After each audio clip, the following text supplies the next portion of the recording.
من النمسا طبعا. التصنيف التالت بقى الأهلي والهلال السعودي وأولسان هيونداي والوداد المغربي ومونتيري ونادي ليون المكسيكي وبوكا جونيور وبوتافورزو.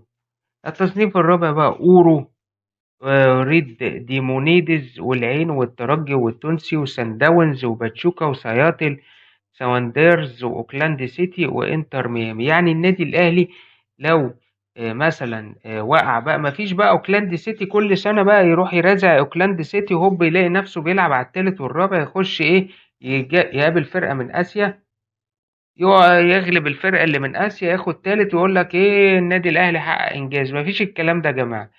فاهمني ازاي؟ يعني هو لو الاهلي مثلا هوب لقى نفسه مع مانشستر سيتي، ده ممكن يلاقي نفسه مع مانشستر سيتي مثلا واتلتيكو مدريد ومعاهم باتشوكا مثلا، واخد بالك؟